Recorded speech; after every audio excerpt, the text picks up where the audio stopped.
ಆಕಾಶವಾಣಿ ವಾರ್ತೆಗಳು ಓದುತ್ತಿರುವವರು ಒಕ್ಕನೂಲು ಓಮಯ.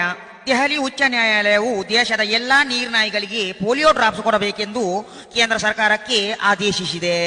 ಖ್ಯಾತ ಟೆನ್ನಿಸ್ ತಾರೆ ಕುಟಿಕಾರ ಕೂಸಮಕ್ಕನವರು ಇಂದು ಮುಂಜಾನೆ ಕೋಲಿ ಕೂಗುವ ಮೊದಲೇ ತೀವ್ರವಾದ ನೆತ್ತಿಕಂಡೆಯಿಂದ ತೀರಿ ಹೋದರೆಂದು ಅವರ ತಂದೆ ಬಾವೋಲಿ ಭಾಸ್ಕರನವರು ತಿಳಿಸಿದರು. ಜಮ್ಮು ಕಾಶ್ಮೀರ ಗಡಿ ಪ್ರದೇಶದಲ್ಲಿ ಉಗ್ರರ ನುಸುಳುವಿಕೆ ತೀವ್ರಗೊಂಡಿದ್ದು, ಇದಕ್ಕೆ ಉರುಳಿಡುವುದೇ ಸೂಕ್ತವೆಂದು ರಕ್ಷಣಾ ಸಚಿವ ಮುಸುಂಟು ಮೋನಪ್ಪನವರು ತಿಳಿಸಿದರು.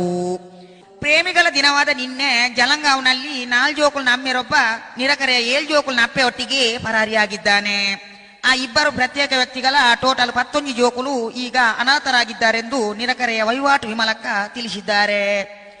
ಸಾಂಕ್ರಾಮಿಕ ರೋಗದಿಂದ ಮರಕಟ್ಟಿದ ಸಂಕಮಕ್ಕನನ್ನು ಗಂಜಿಮಠದ ಗೋಡಾಕ್ಟರೇ ಕೊಂದಿದ್ದಾರೆಂದು ನ್ಯೂಯಾರ್ಕ್ ಟೈಮ್ಸ್ ವರದಿ ಮಾಡಿದೆ.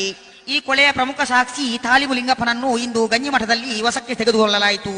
ಈಗ ಹವಾಮಾನ ವರದಿ. ರಾಜ್ಯದ ದಕ್ಷಿಣ ಒಳನಾಡಿನಿಂದ ಪಡ್ಡಾಯಿ ಕರಾವಳಿಯವರೆಗೆ ದಟ್ಟ ಮೈಂದು ಬೀಳುವುದರಿಂದ ದೆಗ್ಗು ತಪ್ಪಾದ ಪಿದೆಗುಳುನವರಿಗೆ ಉತ್ತಮ ವಾತಾವರಣವೆಂದು ಹವಾಮಾನ ಇಲಾಖೆ ಕಾರ್ಯದರ್ಶಿ ಫರಂಗಿ ಫಕೀರಣ್ಣನವರು ಇಂದಿಲ್ಲಿ ತಿಳಿಸಿದ್ದಾರೆ.